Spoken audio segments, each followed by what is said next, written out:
History of Ali Cogia, a merchant of Baghdad. In the reign of Caliph Harun al-Rashid, there lived at Baghdad a merchant named Ali Cogia, who was neither of the richest nor yet of the lowest order. He dwelt in his paternal house without either wife or children. He lived contented with what his business produced, and was as free in his actions as in his will. During this period he had for 3 successive nights a dream in which an old man appeared to him with a venerable aspect but a severe countenance, who reprimanded him for not having yet performed a pilgrimage to Mecca. This dream troubled Ali Cogia very much. As a good Mussulman, he was aware of the necessity for this pilgrimage, but as he was encumbered with a house and furniture and a shop, he always considered these as excuses, and he endeavored to make up for the neglect by charitable deeds. But since he had these dreams, his conscience disturbed him, and he was so fearful of some misfortune that he resolved no longer to defer this act of duty. To enable himself to perform this, in the following year, Ali Cogia began to sell his furniture. He then disposed of his shop, together with the greatest part of the merchandise, reserving only such as might be saleable at Mecca, and he found a tenant for his house. Having thus arranged everything, he was ready to set out at the time that the caravan for Mecca was to take its departure. The only thing which remained to be done was to find some secure place in which he could leave the sum of 1,000 pieces of gold, which remained over and above the money he had set apart for his pilgrimage. Ali Cogia chose a jar of a proper size and put the 1,000 pieces of gold into it, and then filled it up with olives. After having closed the jar tightly, he took it to a merchant who was his friend. "Brother," he said to him, "you are not unacquainted with my intention of setting out on a pilgrimage to Mecca with the caravan which goes in a few days. I beg the favor of you to take charge of this jar of olives till my return." The merchant instantly replied, "Here, this is the key of my warehouse. Take the jar there yourself and place it where you think fit. I promise you that you shall find it in the same place when you come for it again." The day for departure arriving, Ali Cogia joined the caravan with a camel laden with the merchandise he had made choice of, which also served him as a sort of saddle to ride on, and he arrived in perfect safety at Mecca. He, together with the other pilgrims, visited the temple, that edifice so celebrated and so frequented every year by all the Mussulman nation, who repair thither from all parts of the globe to observe the religious ceremonies which are required of them. When he had acquitted himself of the duties of his pilgrimage, he exposed the merchandise he had brought with him for sale. When he had acquitted himself of the duties of his pilgrimage, he exposed the merchandise which he had brought with him for sale. 2 merchants who were passing that way and saw the goods of Ali Cogia found them so beautiful that they stopped to look at them, although they did not want to purchase them. When they had satisfied their curiosity, one said to the other as he was walking away, "If this merchant knew the profit he could make of his goods at Cairo, he would take them there in preference to selling them here, where they are not of so much value." This speech did not escape Ali Cogia, and as he had often heard of the beauties of Egypt, he instantly resolved to travel to that country.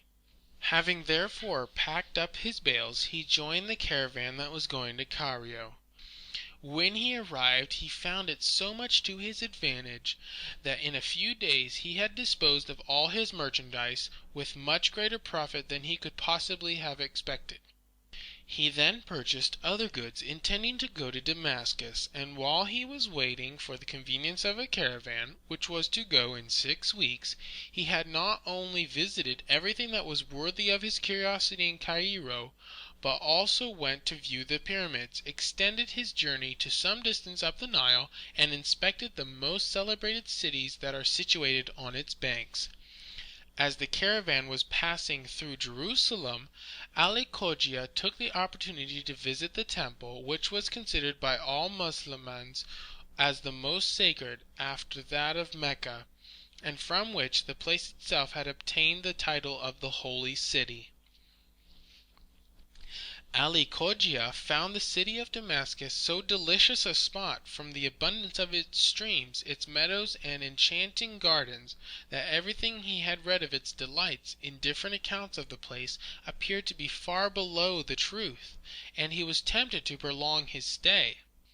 As, however, he did not forget that he had to return to Bagdad, he at length took his departure and went to Aleppo, where he also passed some time, and from thence, after having crossed the Euphrates, he took the road to Mosul, intending to shorten his journey by going down the Tigris.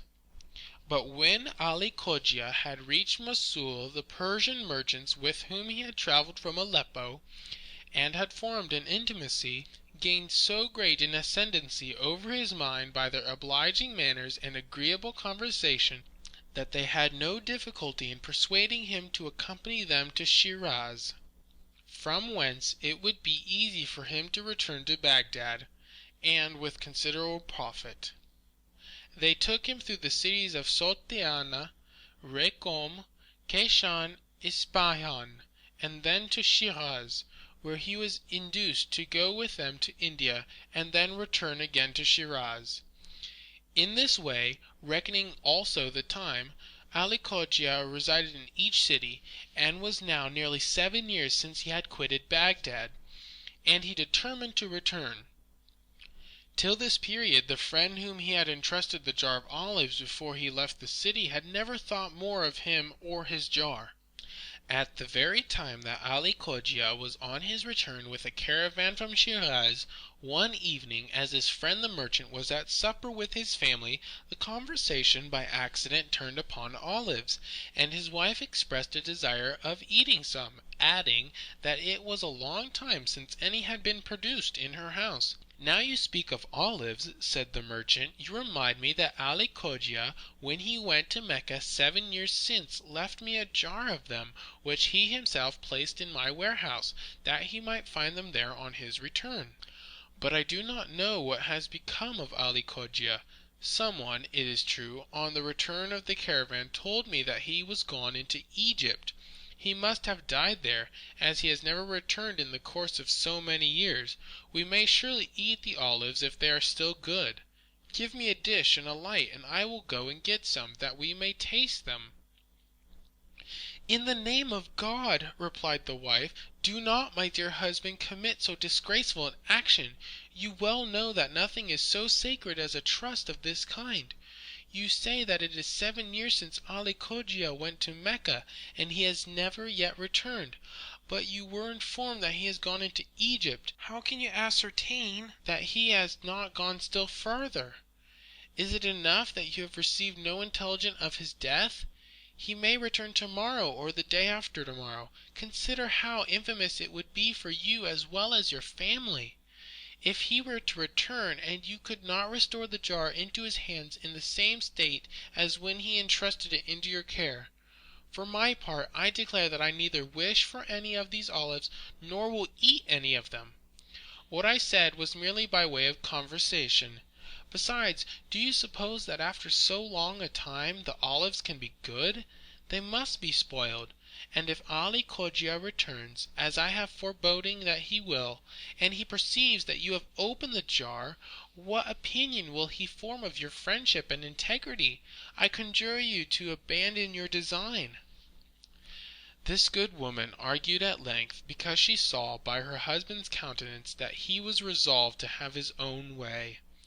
In fact, he got up, and taking a light and a dish, went to his warehouse. "Remember at last," said the wife, "that I have no share in what you are going to do, so do not attribute any fault to me, if you have hereafter to repent of the action." The merchant still persisted in his purpose. When he had entered the warehouse he opened the jar, and found the olives all spoiled. But to see whether those that were underneath were as bad as the upper ones, he poured some out onto the dish, and as he shook the jar to make them fall out easier, some pieces of gold fell out also.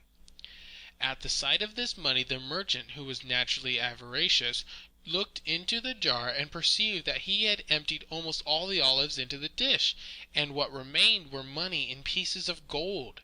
He put the olives again into the jar and covering it left it in the warehouse. "You spoke the truth, wife," he said as he returned. "The olives are all spoiled, and I have stopped up the jar again, so that if Ali Cogia ever comes back he will not discover that I have touched it." "You would have done better to take my advice," returned the wife, "not to have meddled with it. God grant that no evil may come of it." The merchant paid as little attention to these words of his wife as he had done to her former remonstrances. He passed almost the whole night in devising means to take possession of Ali Cogia's money in such a way that he might enjoy it in security should the owner ever return to claim the jar. Next morning, very early, he went out to buy some olives of that year's growth. He threw away those which had been in Ali Cogia's jar, and, taking out the gold, he put it in a place of safety. Then, filling the jar with fresh olives he just bought, he put on the same cover and placed it in the same spot where Ali Cogia had left it. About a month after the merchant had committed this treacherous act, Ali Cogia arrived at Bagdad, after his long absence from that city. As he had leased his house before his departure, he alighted at a khan, where he took a lodging until he had informed his tenant of his return, that the latter might procure himself another residence. The next day Ali Cogia went to see his friend the merchant, who received him with open arms, testifying the utmost joy at seeing him again, after an absence of so many years, which he said almost made him despair of ever beholding him any more. After the usual compliments, Ali Cogia begged the merchant to return him the jar of olives which he had left in his care, at the same time apologizing for having troubled him. "My dear friend," replied the merchant, "do not think of making excuses. Your jar has been no encumbrance to me, and I should have done the same with you had I been situated as you were. Here is the key to my warehouse. Go and take it. You will find it where you put it yourself."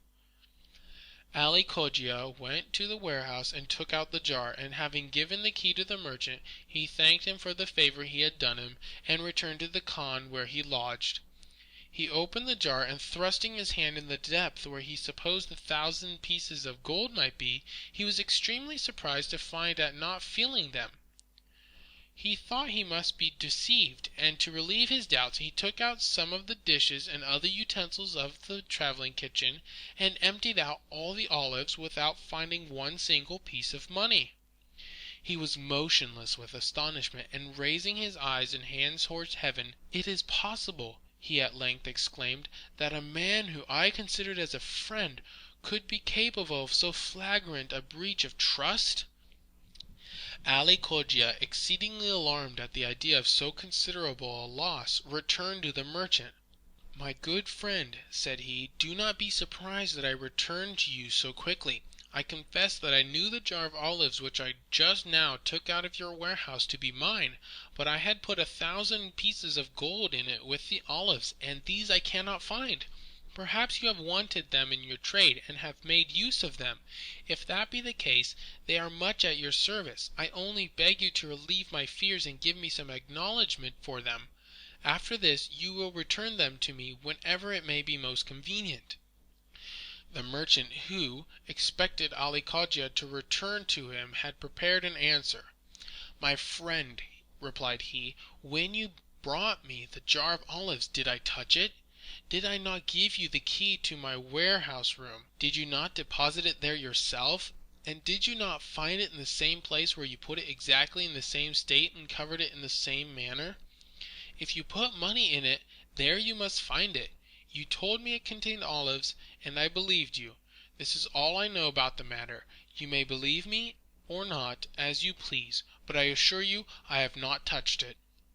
Ali Cogia used the gentlest means to enable the merchant to justify himself. "I love peaceable measures," said he, "and I should be sorry to proceed to the extremities which would not be very creditable to you in the eyes of the world. Consider that merchants, such as we are, should abandon all private interests to preserve their reputation. Once more I tell you that I should be sorry if your obstinacy compels me to apply to the forms allowed by justice, for I have always preferred losing something of my right to having recourse to those means." "Ali Cogia," resumed the merchant, "you confess that you deposited a jar of olives with me, that you took possession of it again, and that you carried it away, and now you come to demand of me 1,000 gold pieces. Did you tell me that they were contained in the jar? I am even ignorant that there were olives in it. You did not show them to me. I am surprised that you did not require pearls and diamonds rather than money. Take my advice. Go home and do not assemble a crowd about my door." Some people had already stopped before his shop, and these last words, produced an angry voice, not only collected a large number, but made the neighboring merchants come out of their shops to inquire the reason of the dispute. When Ali Cogia had explained to them the subject, the most earnest in the cause asked the merchant what reply he had to make. The merchant owned that he had kept the jar belonging to Ali Cogia in his warehouse, but he denied having touched it, and made oath that he only knew that it contained olives because Ali Cogia had told him so, and that he considered them all as witnesses of the insulting affront which had been offered to him in his own house. "You have drawn the affront on yourself," said Ali Cogia, taking him by the arm, "but since you behave so wickedly, I cite you by the law of God. Let us see if you will have the face to say the same before the Cadi." At this summons, which every true Mussulman must obey, unless he rebels against his religion, the merchant had not the courage to offer any resistance. "Come," said he, "that is the very thing I wish. We shall see who is wrong, you or I." Ali Cogia conducted the merchant before the tribunal of the Cadi, where he accused him of having stolen 1,000 pieces of gold which were deposited in his care, relating the fact as it took place. The Cadi inquired if he had any witnesses. He replied that he had not taken this precaution because he had supposed the person to whom he had entrusted his money to be his friend, and till now an honest man. The merchant urged nothing more in his defense than what he had already said to Ali Cogia in the presence of his neighbors, and he concluded by offering to take his oath not only that it was false that he had taken the 1,000 pieces of gold, but even that he had no knowledge of their being in his possession. The Cadi accepted the oath, after which he was dismissed as innocent. Ali Cogia, extremely mortified to find himself condemned to suffer so considerable loss, protested against the sentence, and declared to the Cadi that he would lay his complaint before the Caliph Harun al-Rashid, who would do him justice. But the Cadi did not regard this threat, and he considered it merely as an effect of the resentment natural to all who lose their cause, and he thought he had performed his duty by acquitting one who was accused without any witness to prove the fact.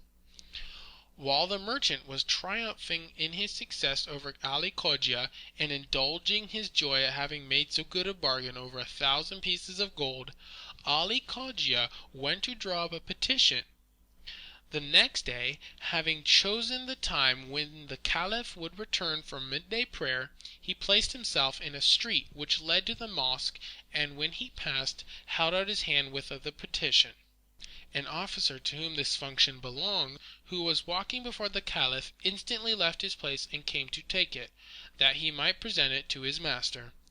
As Ali Cogia knew that it was the usual custom of the Caliph Harun al-Rashid, when he returned to his palace, to examine with his own eyes all the petitions that were presented to him in this way, he therefore followed the procession, went into the palace, and waited till the officer who had taken the petition should come out of the apartment of the Caliph.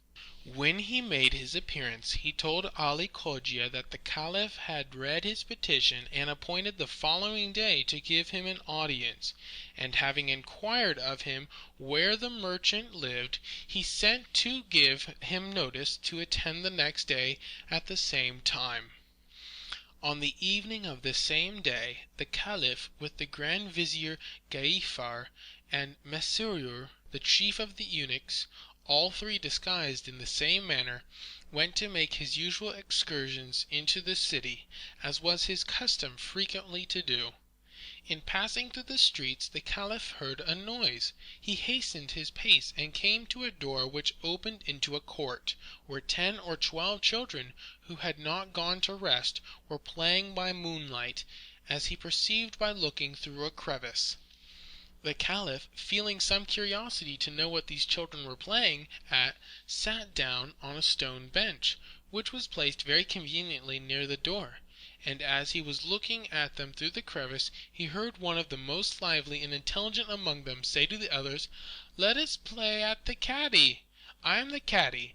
Bring before me Ali Cogia and the merchant who stole the 1,000 pieces of gold from him." These words of the child reminded the Caliph of the petition which had been presented to him that day, and which he had read. He therefore redoubled his attention to hear the result of the trial.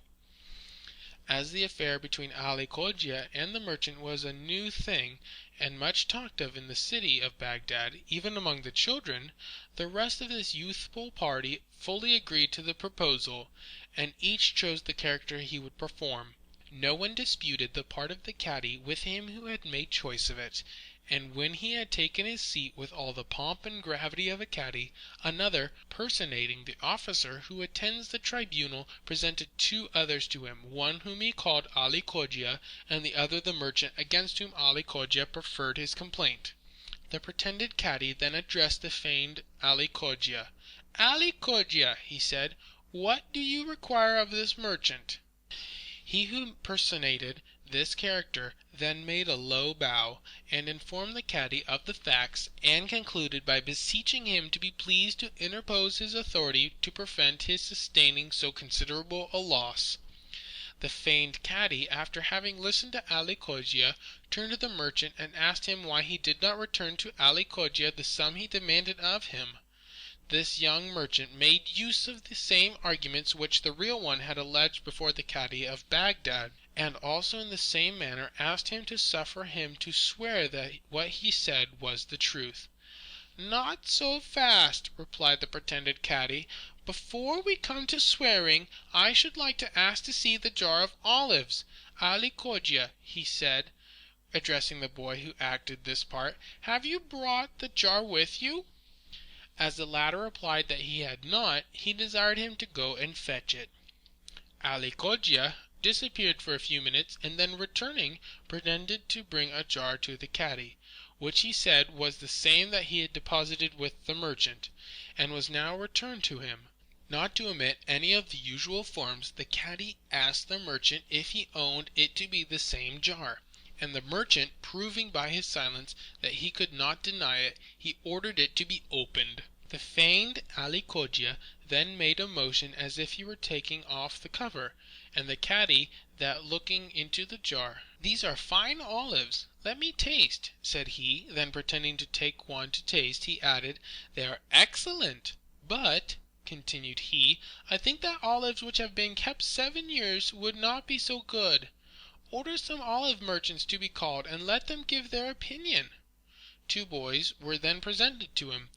"Are you olive merchants?" he inquired, to which they replied in the affirmative. He added, "If you know how long olives that are prepared by people who make it their business can be preserved good to eat?" "Sir," replied the feigned merchants, "whatever care may be taken to preserve them, they are worth nothing after the 3rd year. They lose both their flavor and color, and are only fit to be thrown away." "If that be the case," resumed the young caddy, "look at this jar, and tell me how long the olives have been kept that are in it." The feigned merchants then pretended to examine and taste the olives, and told the caddy that they were fresh and good. "You are mistaken," replied the caddy. "Here is Ali Cogia, who says that he put them into the jar 7 years ago."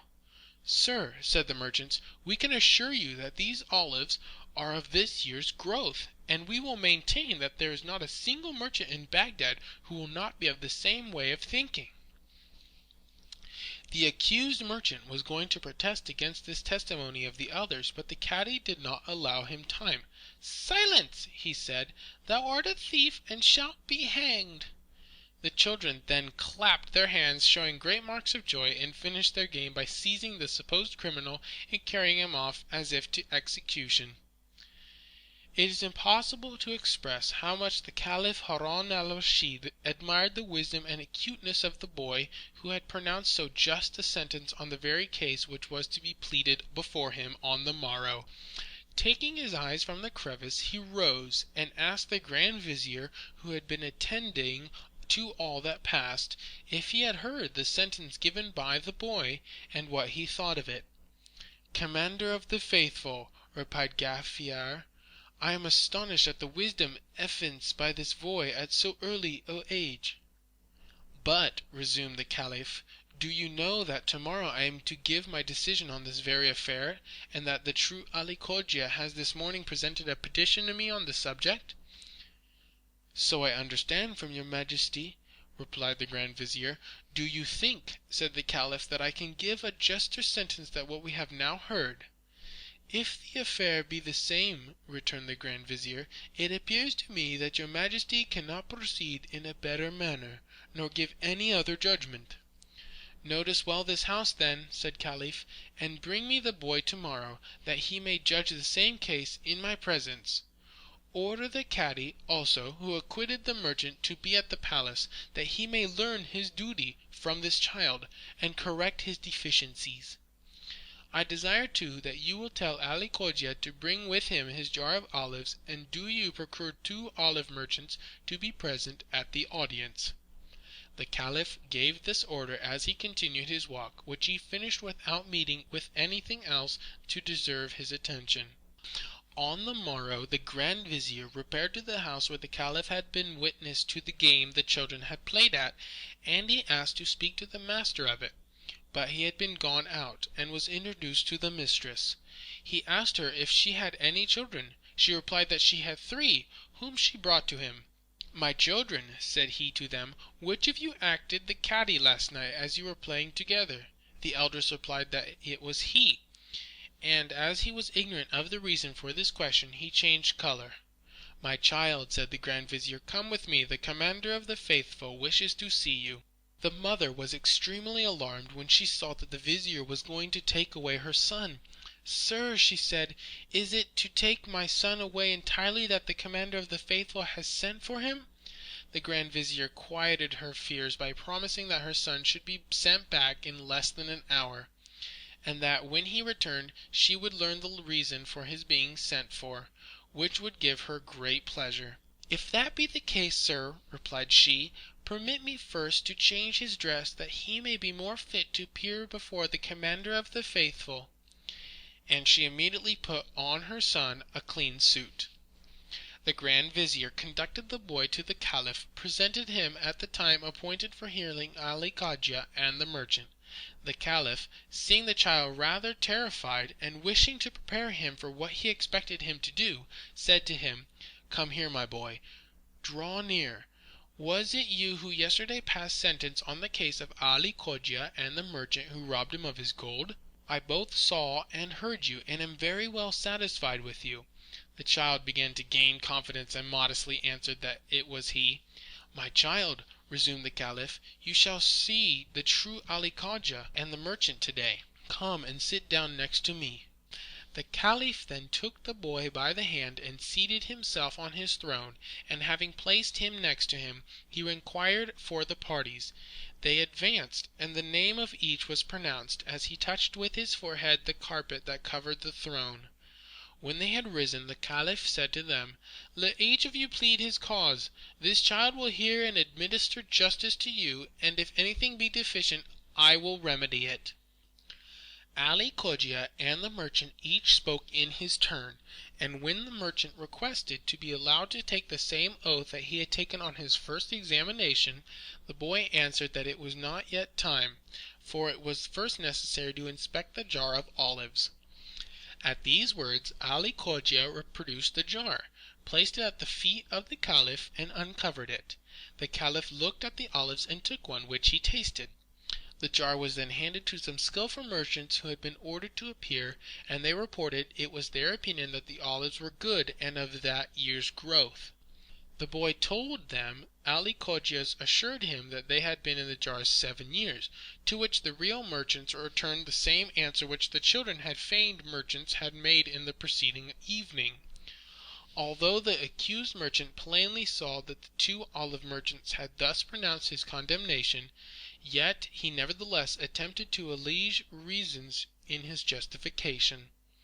The boy, however, did not venture to pronounce sentence on him and sent him to execution. "Commander of the faithful," said he, "this is not a game.